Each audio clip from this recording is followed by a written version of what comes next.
remember he was sitting, this was outside, and there was a large group of devotees around. And he looked at me. I mean, he just glanced in my direction, which seemed like he was looking at me. And I'll never forget that look. It looked like, he was looking through me, and I was thinking, oh my God, he's seeing what I don't want him to see. I was kind of, both it was a nice experience in the fact that he noticed me, and the other half of it was, I'm afraid of what he's going to see. So, just before the class there was a Guru Puja, and one of our devotees, whose name was Ambarish, he was the cowherd boy, he led the Guru Puja Kirtan. And he finished the Guru Puja right at the end and ended it.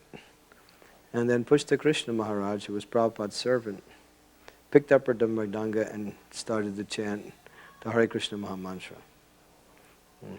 So we were wondering why that happened, because it seemed like the kirtan was over.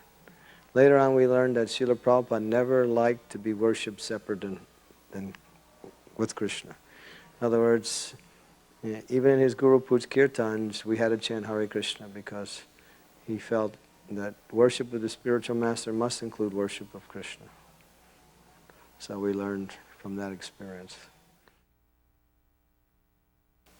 I got very little association from Prabhupada, but I did go on a morning walk one time.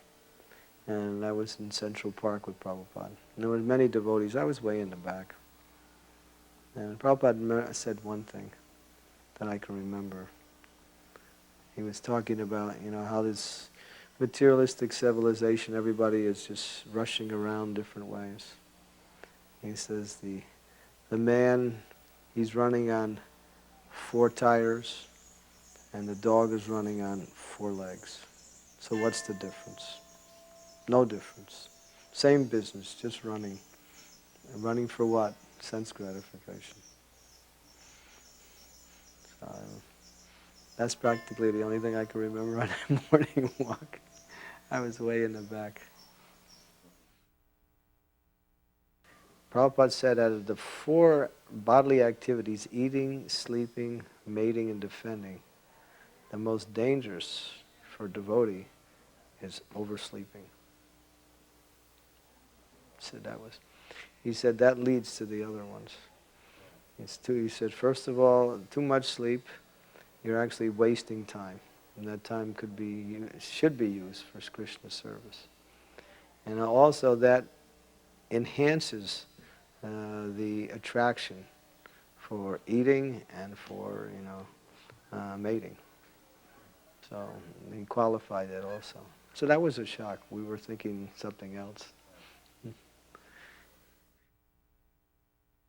One time Prabhupada was talking about determination. This was here in New Vrindavan. So one devotee asked him, Prabhupada, what happens if we have no determination? Prabhupada said, then you're an animal. He says, an animal cannot be determined for anything. As soon as they hear a little sound, they run in fear. So no determination means it's animal life. So you must have determination, otherwise you can't execute Krishna consciousness. So he made that point clear. Strong statement. That was his first words he said, you are an animal. If you can't become determined. The thing that stands out mostly in my mind about Srila Prabhupada is, as Prabhupada would use the word assuredness, or we might say certainty or conviction. When he said something, it wasn't like he was hypothesizing or theorizing. This was it. And when he said it, there was that, you could understand that this was the truth. His purity came through with his message. But at the same time, this is it. It's not a question of can be argued. This is it. And I was convinced by his conviction. I think that's what really impressed me the most. How convinced he was. And his purity of as a pure devotee of the Lord. I mean, just when he said something, with his conviction and his purity, just, I mean, what else could you say? You were just convinced. That was to me the most, yeah, that's the most outstanding quality that I can remember that really attracted me to Prabhupada, his conviction. Because most of the time when you hear philosophers or people speak, there's a certain sense of, uncertainty. Or if they're not uncertain, they're speaking more or less either trying to convince themselves at the same time while they're trying to convince you at the same. So Prabhupada wasn't like that. It was just, this is the way it is, and this is it. I like that.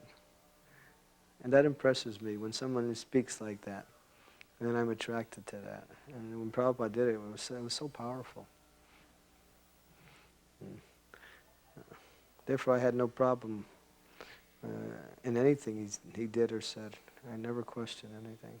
I could see this is a unique personality. Prabhupada was talking about his eternal color, bodily color. He said, my color is golden with a tinge of red. Told that story, but those were like practically back to back. So if we search the scriptures, we'll find that's Nityananda's color. Or Nityananda has gold, but he has like a red tint to the gold. So Prabhupada said that was his color. So I don't want to say anything beyond that. But that was just what he said, like that. Again, it was one of those moments.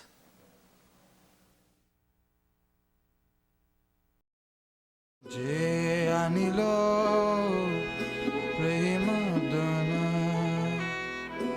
koruna prachu